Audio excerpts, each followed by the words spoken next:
की घोषणा सभी 5 महाद्वीपों में हो जाए।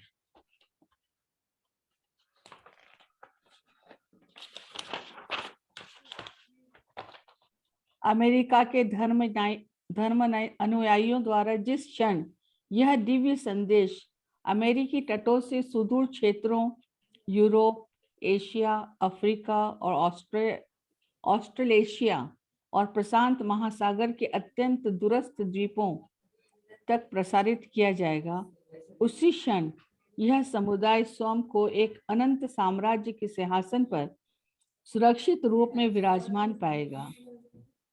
तब पूरी दुनिया के लोग इस बात के साक्षी बनेंगे कि यह समुदाय आध्यात्मिक रूप से प्रकाशित और दिव्य मार्गदर्शन से संपन्न है। तब यह सारी धरती उसकी गरिमा और महानता के गुणगानों से गुंजित होगी। अनुयायियों के एक दल को, जो कि उनकी भाषाएं बोलने में सक्षम हो, अनासक्त, पवित्र, ईश्वर के प्रेम से भरा हुआ और पावन हृदय हो, चाहिए कि वह प्रशांत महासागर के 3 महाद्वीप समूहों पोलिनेशिया, माइक्रोनेशिया और मेलेनेशिया की ओर रुख करे और इन द्वीप समूहों तथा उनके निकट अन्य द्वीपों जैसे New Guinea, Borneo, Java, Sumatra, Philippine द्वीप, सोलोमन द्वीप, फिजी द्वीप, New Hebrides, Loyalty Island, New Caledonia, Bismarck द्वीप समूह, Ceram, Celebes, Friendly Islands, Samoa द्वीप, Society Islands, Caroline Islands, Low Archipelago, Marquesas, Hawaii द्वीप, Gilbert Island, Moluccas, Marshall Island, Timor एवं अन्य द्वीपों की यात्राएं करें। ईश्वर के प्रेम से लबालब भरे हृदय से ईश्वर के स्मरण का समारोह मनाती वाणी से, ईश्वर के साम्राज्य की ओर उन्मुख नयनों से उन्हें चाहिए कि वे सभी लोगों के समक्ष स्वर्गिक सैन्य समूह के प्रभु के प्रकटावतरण के सुसमाचार की घोषणा करें। आप यह निश्चित रूप से जान लें कि आप जिस किसी जनसभा में प्रवेश करेंगे, पवित्र चेतना की तरंगें वहां उठती रहेंगी और आशीर्वादित सौंदर्य की स्वर्गीय कृपा उस जनसभा को आच्छादित किए रहेगी। और पढ़ूं या अभी पहले इसके एक्सप्लेनेशन? जी हाँ, यहाँ तक हम थोड़ा रुक सकते हैं जी। तो प्रिय साथीगण, आप देख सकते हैं कि कितने सुंदर शब्दों से अब्दुल बहा अमेरिका के मित्रों को प्रेरित कर रहे हैं और पूरे विश्व का, आपको जैसे ये दिव्य पार्टी का अध्ययन हम ठीक से करें और हमारे पास पूरे विश्व का जो भौगोलिक नक्शा है वो अगर सामने हो तो आप कि इस विषय, इस सब्जेक्ट में आपकी जानकारी भी बहुत बढ़ जाएगी। तो यहाँ पर एक तो उदाहरण फिर से एक तो आश्वासित करते हैं सबको कि जो भी सेवा के क्षेत्र में शिक्षण के कार्य के लिए आगे आएगा तो अवश्य ही दिव्य संपुष्टि और स्वर्गीय देवदूत उनकी भरपूर सहायता करेंगे। और फिर उदाहरण के स्वरूप बता रहे हैं कि जो ईसा मसीह के जो 12 उनके प्रमुख अनुयायी थे, वो लोग, उनका भी इतिहास बहुत ही दिलचस्प है। अगर आप गूगल में यूट्यूब में जाएंगे तो एक पूरा आपको मिलेगा डॉक्यूमेंट्री 12 अपोस्टल्स। तो 12 में से 11 को तो बहुत यातनाओं देने के पश्चात उनको मृत्यु दंड दे दिया गया था। खाली एक ही बचकर वो पूरा जीवन, अपना जीवन काल स्वाभाविक रूप से पूरा किया। और इस हर एक प्रमुख अनुयायी कहां-कहां जाकर अपनी सेवाएं दी और किस प्रकार सेवाएं दी। जैसे पीटर जो था सबसे पहला, जो जब उनको भी यातनाएं दी गई और बाद में मृत्यु दंड के लिए घोषणा किया गया तो उन्होंने कहा कि मेरे ईसा मसीह को तो आपने सर ऊपर लटका के वो सूली पे चढ़ा दिया था, मेरे को मेरा पैर ऊपर करके सर नीचे करके सूली पे चढ़ाइए, क्योंकि मैं नहीं चाहता हूं कि मेरे मास्टर, मेरे प्रेरणा के स्रोत ईसा मसीह जिस तरीके से उन्हें मृत्युदंड प्राप्त हुआ, तो मैं तो उससे बहुत तुच्छ हूं। तो उन्होंने उनकी इच्छा इस तरीके से पूरी हुई। Just imagine, he was crucified with legs up and feet down. And उस जमाने में रोमन एम्पायर में ये सबसे दर्दनाक मृत्युदंड देने का था। Actually crucifixion is a very very painful, excruciating. आप धीरे धीरे आपका प्राण निकलता है, और जो दर्द, जो पीड़ा, वो तो हम लोग ने तो अनुभव नहीं किया, लेकिन वो स्पष्ट है। फिर मैरी मैगडलीन, हम जानते हैं कि अब्दुल बहा ने मैरी मैगडलीन का भी बहुत बढ़िया सा किस्सा भी सुनाया था। उन्होंने बताया उनके ये परामर्श कैसे करना चाहिए ईसा मसीह के को सूली पर चढ़ाने के पश्चात। उनके जितने भी अनुयायीगण और जो मानने वाले थे सब बहुत उदास हो गए थे, बहुत ही डिप्रेस्ड, और हौसला उन्होंने खो दिया था। लेकिन मैरी मैगडलीन ने उन सभी लोगों में एक नया जान, एक नया प्राण भर दिया, और कहा कि अगर हम सच्चे भक्त हैं तो हमारे सामने सिर्फ एक ही महत्वपूर्ण कर्तव्य है कि हम हमारे ईसा मसीह जी, यीशु मसीह के संदेश को दूर दूर तक फैलाएं।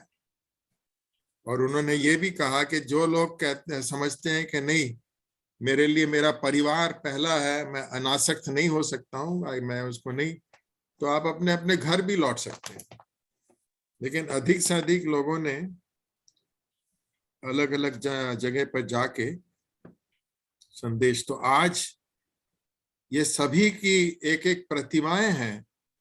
और ईसाई धर्म में भी जब वो लोग जाते हैं तीर्थ यात्री के रूप में, तो वो लोग सब जगह जाते हैं और प्रार्थना करते हैं। और खास करके सेंट पीटर का तो वो स्टैचू वेटिकन में जो बेसिलिका है, वहां पे आप देख सकते हैं कि 2000 से भी अधिक समय के अंदर कितने करोड़ों या अरबों की संख्या में लोगों ने उनके पैर को नतमस्तक होकर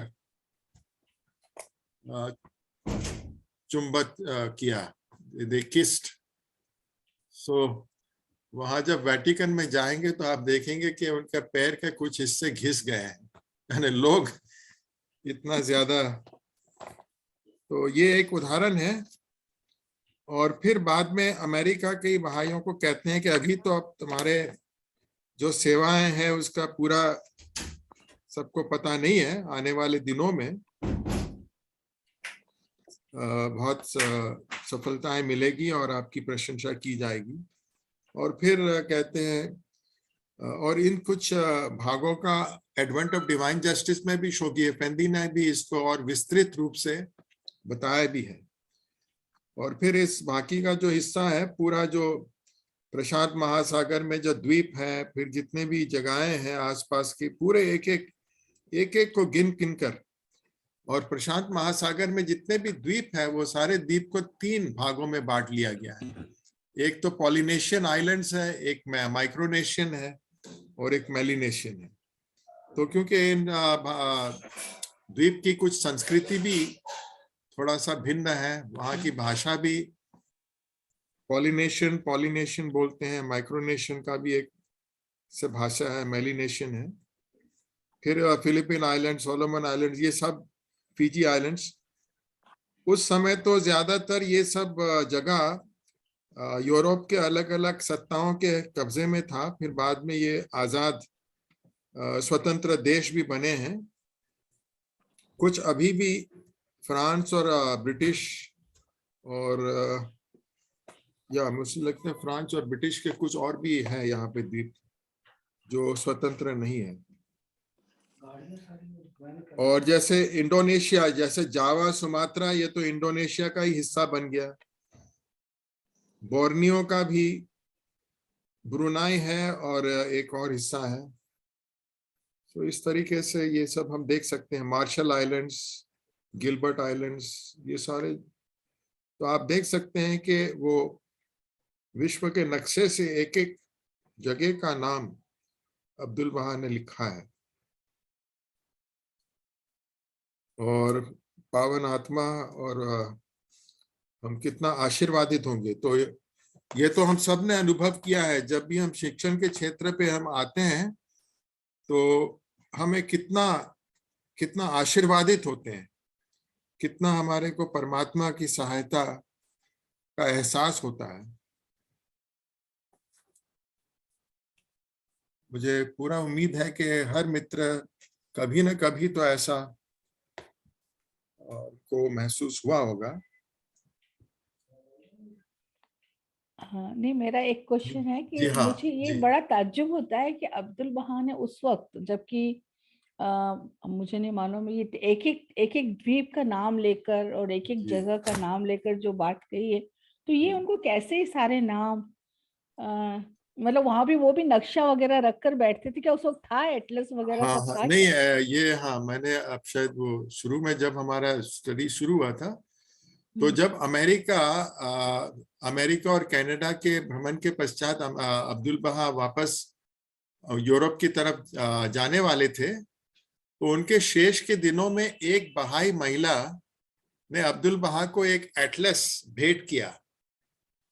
तो अब्दुल बहा बहुत प्रसन्न हुए। उन्होंने कहा ये तो बहुत ही उपयोगी चीज है। और हाँ, तो ये एटलस उनके पास था।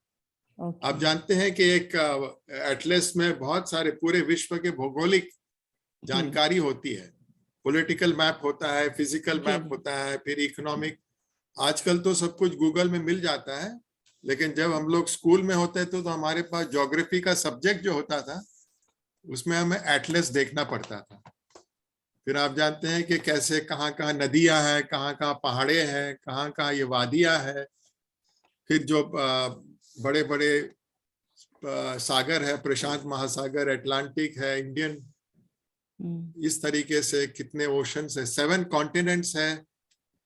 फिर प्रशांत सागरों के बीच फिर क्या है, seas, one is the ocean, one is the sea, इस तरीके से। तो ये इसलिए वो मैप, वो एटलस अब्दुल बहा के पास था। अच्छा। और जब मैंने जो टैबलेट्स ऑफ डिवाइन प्लान की पुस्तक जब मैंने खरीदी थी, तो उसके साथ हमें एक मैप भी मिला था, वो भी हमें दिया गया था। और उस वो मैप भी है जिस मैप में ये टैबलेट्स ऑफ डिवाइन प्लान में जितनी भी जगह का नाम लिया गया है वो उस नक्शे में भी बता रहे हैं। और इसी चीज को शोगी अफेंदी ने ध्यान रखते हुए, आप जानते हैं कि 10 वर्षीय अभियान के समय वो स्वयं ही अपना ये तैयार करते थे। और लास्ट में लंदन में भी जब थे, उनके आखिरी के दिनों में भी वो अपना मैप अप टू डेट कर रहे थे, कहाँ कहाँ पायनियर्स पहुंच गए हैं। तो उनके पास ब्लू है, रेड है, ग्रीन है। और रुया खानम बताती है कि जब भी कोई स्थान से एक पायनियर अगर वापस लौट जाता तो वो शोगी अफेंदी के लिए बहुत दुख की समाचार होती थी, क्योंकि वो अपने डायरी में भी लिखते थे। जैसे उनको खबर मिलता था कि फलाना बहाई फलाने जगह पहुंच गया है, तो वो अपने डायरी में उस व्यक्ति का नाम लिखते थे। और एक बार रुया खानम ने कहा कि एक बार समाचार आया है कि 2 जगह से 2 पायनियर अपने घर वापस लौट रहे हैं कुछ कारण के वजह से। तो शोगी अफेंदी ने अपनी डायरी जब निकाली तो उन्होंने कहा कि 2 जगह से पायनियर वापस चले आए, मैं दोनों के नाम एक साथ में नहीं हटा सकता हूं। आज मैं एक नाम हटाऊंगा और कल मैं दूसरा नाम। यानी आप सोच सकते हैं कि शोगी अफेंदी के हृदय में पायनियर्स के प्रति कितना उनका प्रेम था और कितना वो आदर करते थे कि आप एक नए प्रांत में जाके बहाउल्लाह का संदेश लोगों को भेंट कर रहे हैं। तो आज भी पायनियर्स की परिभाषा अभी बदल गई है, क्योंकि अब शॉर्ट टर्म पायनियर है, लॉन्ग टर्म है, और हमारे जितने भी क्योंकि आज क्या है कि 5,000 तो समुदाय हाउस ऑफ जस्टिस ने चयनित कर दिए हैं, लेकिन ये 5,000 समुदायों को तीसरे मील के पत्थर तक पहुंचाने के लिए पाइनर्स की आवश्यकता है, ट्रैवलिंग टीचर्स की भी है। और फिर जैसे जैसे एक समुदाय का निर्माण होता है और उसमें गतिविधि बढ़ती जाती है, वो हम पूरा प्रोसेस, पूरी प्रक्रिया से काफी भलीभांति परिचित है।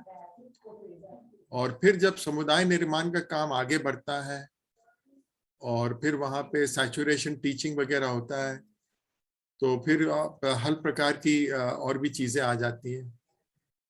सबसे पहले 1 नंबर से 7 नंबर तक पुस्तक अध्ययन करते हैं, रूही पुस्तक, तो हमें प्रभु धर्म का संदेश और उनकी मूल शिक्षाओं के बारे में बहुत अच्छी तरीके से पता चल जाता है। फिर पुस्तक नंबर 8 करते हैं तो संविदा की महत्व के बारे में पता चलता है।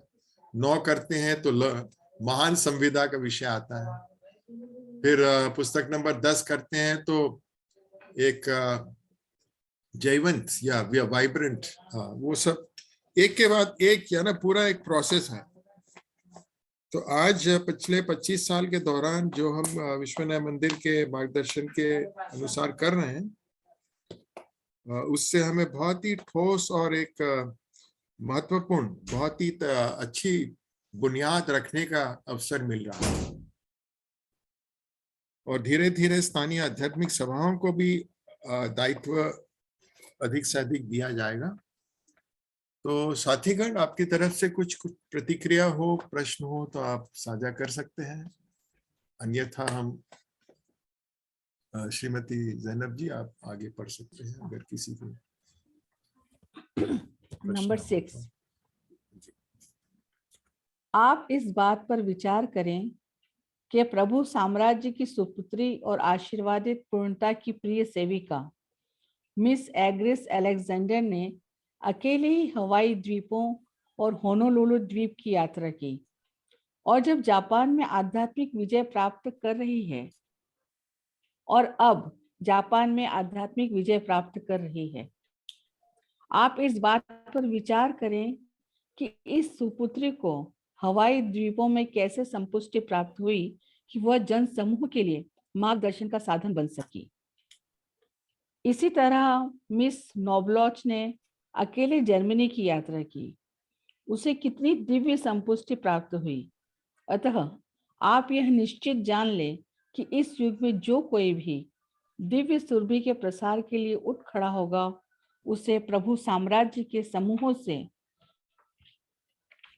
दिव्य संपुष्टि प्राप्त होगी और आशीर्वादित पूर्णता के अनुदान और कृपाएं उसे आच्छादित करेंगी। भले ही पैदल ही सही और अत्यंत गरीबी की दशा में भी काश कि मैं इन क्षेत्रों की यात्राएं कर पाता और शहरों, गांवों, पर्वतों, मरुभूमियों और समुद्र क्षेत्रों में या बहाव लाभा का उद्घोष और दिव्य शिक्षाओं का प्रसार कर पाता। अफसोस कि मैं ऐसा नहीं कर सकता। पेज आगे बढ़ाइए ना।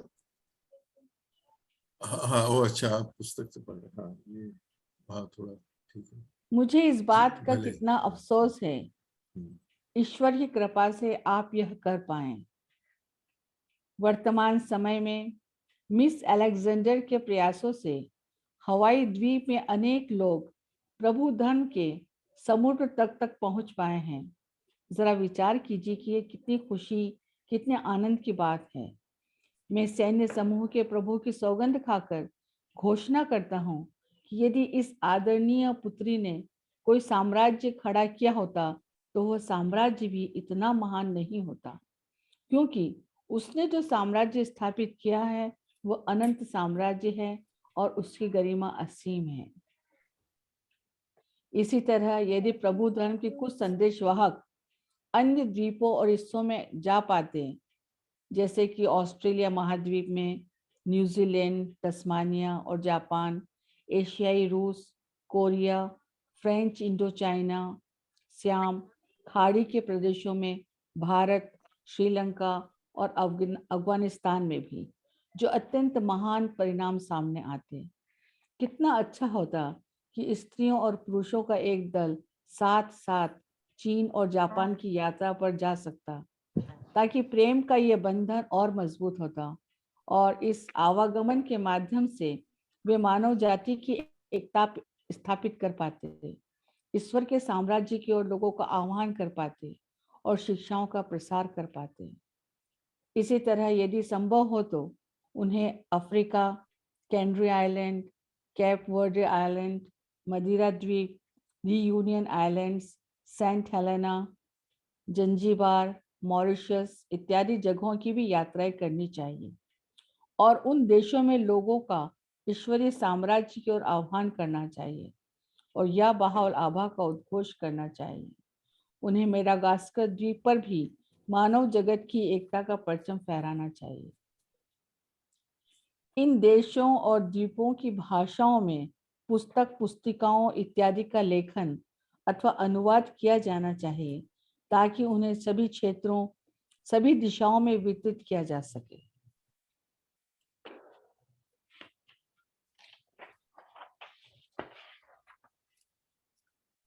कहा जाता है कि दक्षिण अफ्रीका में हीरे की एक खान का पता चला है। हालांकि यह खान बड़ी कीमती है, लेकिन फिर भी वह पत्थर ही तो है। कदाचित ईश्वर की इच्छा से मानवता की खान का पता चले और प्रभु साम्राज्य के प्रखर मोती उभर कर सामने आए। संक्षेप में, पूरी दुनिया को सताने वाले इस युद्ध ने हृदयों में ऐसी ज्वाला भर दी है कि इसका शब्दों में वर्णन नहीं किया जा सकता। दुनिया के सभी देशों में विश्व शांति की अभिलाषा जनमानस में भरने लगी है। ऐसी एक भी आत्मा नहीं है जिसे अमन चैन की चाहत नहीं। ग्रहणशीलता की एक अत्यंत अद्भुत स्थिति साकार रूप लेने लगी है। यह ईश्वर के परम विवेक के माध्यम से हुआ है ताकि क्षमताओं का निर्माण हो सके, मानव जगत की एकता की ध्वजा लहराई जा सके और विश्व शांति एवं दिव्य सिद्धांतों के बुनियादी तत्वों का पूर्व और पश्चिम में विस्तार किया जा सके। अतः हे ईश्वर में आस्था रखने वालों, आप अपने प्रयासों की बीज बोएं और इस युद्ध के बाद आप British Isle, France, Germany, Holland, Austria, Hungary, रूस, Italy, Spain, Belgium, Switzerland, Norway, Sweden, Denmark, Holland, पुर्तगाल, Romania, Serbia, Montenegro, Bulgaria, Greece, Andorra, लिechtenstein, Luxembourg, Monaco, San Marino, Balearic Isles, Corsica, Sardinia, Sicily, Malta, Iceland, Faroe Island, Shetland Island, Hebrides और Orkney islands में दिव्य शिक्षाओं को प्रसारित करें। इन सभी देशों में आप मार्गदर्शन के सूत्र से जैनब जैनब जैनब डॉक्टर साहब जी प्लीज जी इसको अभी तक एक्सप्लेन कर दी कि टाइम हाँ अपने ठीक है, पास खत्म हो जाए। हाँ कम है जी। हाँ हाँ तो यहाँ तक रुकिए आप श्रीमती जी। जैनब जी। एक चीज अभी जो आपने सारे देशों के और द्वीप के नाम लिए, उसमें अंग्रेजी में एक आइलैंड और भी है। सिसिली के बाद क्रेट है, क्रेटे, क्रेटे नहीं आया था। वो इसमें नहीं है। हाँ हाँ वो मिस हो गया है क्योंकि सिसिली के बाद माल्टा आ गया, तो वो मिस हो गया इसमें। क्रेटा, वो भी एक है। ये सारे जो मेडिटेरेनियन सी है ना उसमें है। हाँ, और कुछ तो ये जैसे इटली का ही हिस्सा है, सिसिली और सार्डिनिया वो इटालियन देश का ही हिस्सा है। तो उस समय, लेकिन इन सब के नाम लेने का उद्देश्य यही है कि अब्दुल बहा कितनी बारीकी से पूरे विश्व को समझ चुके थे और कैसे वो मित्रों को प्रेरित कर रहे थे। और उन्होंने उदाहरण भी दिए। एग्निस अलेक्जेंडर जो लेटर धर्मभुजा भी नियुक्त हुई थी, और फैनी नेब्लॉक, मिस नेब्लॉक का पहला नाम फैनी है, जो जर्मनी में जाके सबसे पहली बार प्रभु धर्म का संदेश उन्होंने लोगों को दिया। और यहाँ इस समय जो भी सेवाएं दी जा रही थी वो एक योजनाबद्ध सेवा नहीं था। सब जितने भी बहाइयों ने अब्दुल बहा की पार्टियों या उनके संदेश को सुना था, वो लोग ने अब्दुल बहा से पत्राचार करके, उनसे प्राप्त करके उन्होंने कहा कि मैं सेवा देना चाहती हूँ। तो अलग अलग प्रांतों में जाते थे और हम जानते हैं कि शोगी अफेंदी के शासन काल में उन्होंने पहला 16 वर्ष उन्होंने कहा कि ये सारा जो दिव्य पार्टी को साकार करना है तो हमारे पास साधन कहाँ है, जरिया क्या है, माध्यम, एक माध्यम की आवश्यकता है और वो है बहाई प्रशासनिक व्यवस्था। न तो आप व्यक्तिगत रूप से तो अलग अलग प्रांतों में जाके आप संदेश दे सकते हैं, लेकिन संदेश देने के बाद संगठित करना और उसमें और जो एक नए विश्व व्यवस्था के कुछ आकार अगर दिखाने हैं तो इसलिए शोगी अफेंदी ने फिर हमें और विस्तार रूप से समझाया कि अब्दुल बहा की जो एक बहुत बड़ी जो अधिकार पत्र है, उनकी वसीयत नामा में जो प्रशासनिक व्यवस्था की बात की गई है और जिस प्रशासनिक व्यवस्था आगे चलकर नए विश्व व्यवस्था का स्वरूप लेगा, उसकी भी आवश्यकता है। इसलिए योजनाबद्ध उन्होंने 1937 से शुरू किया। पहला 7 वर्षीय योजना, दूसरी 7 वर्षीय योजना, फिर तीसरा भी 7 वर्षीय योजना करना चाहते थे, लेकिन उन्होंने अमेरिका के बहाइयों को कहा कि दूसरी 7 वर्षीय योजना के बाद 3 वर्ष आपको विश्राम का समय देना चाहता हूं। लेकिन वहां के बहाइयों ने कहा नहीं, हमें विश्राम नहीं चाहिए, हम तैयार हैं। तो फिर उसको 10 वर्षीय योजना कर दिया गया। होली 52 से 53 एक साल पवित्र वर्ष था जिसमें बहाउल्लाह के सियाचाल की जो घटना है उसके याद में उसको होली ईयर करार दिया गया था। तो साथीगण, भाषा तो बहुत स्पष्ट है और अब्दुल बहा देखिए किस तरीके से अपने हृदय की बात जताते हैं कि काश गरीबी अवस्था में भी पैदल चलकर भी वो हर प्रांत में जाकर या बहाउल अभा का आह्वान का पुकार सभी शहरों में, गांवों में, पहाड़ों में, रेगिस्तानों में, महासागरों में, हर जगह। लेकिन अब्दुल बहा कहते हैं मैं तो अब नहीं कर सकता हूं ये, और इसके लिए मैं बहुत दुखी हूं, मैं अपने शब्दों में बता रहा हूं। लेकिन हम बहाइयों को कह रहे हैं और ईश्वर से ये प्रार्थना कर रहे हैं कि तुम लोग काम को पूरा करो।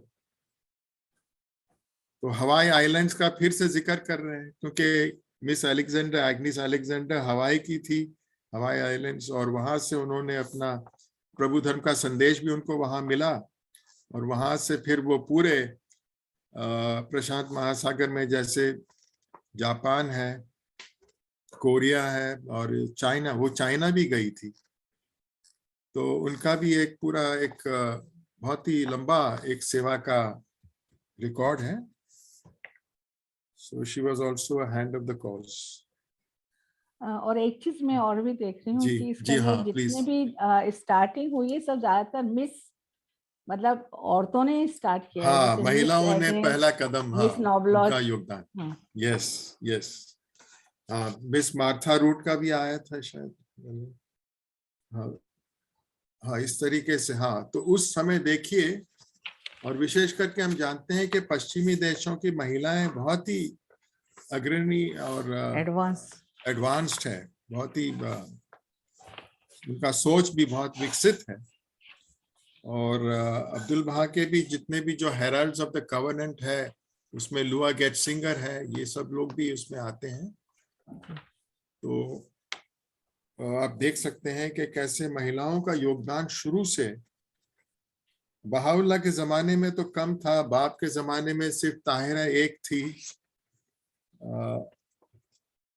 लेकिन अब्दुल बहा के टाइम में जैसे उनकी पश्चिमी देशों की यात्रा यूरोप और अमेरिका, कनाडा की हुई, तो उसके बाद अधिक से अधिक महिलाएं भारत में भी जब आए थे, जैसे मार्था रूट थी और बेटी, क्या है वो, मिसेस जिसका देहांत हो गया था, डोरथी बेकर। हाँ, डोरथी बेकर, हाँ, डोरथी बेकर बैठी, हाँ, डोरथी बेकर, वो भी आई थी। तो she was really a fire brand. और ये भारत से वापस लौटते वक्त मेडिटेरेनियन ओशन में उनका वो जो पानी हवाई जहाज था, वहां पे कुछ कारण के वजह से वो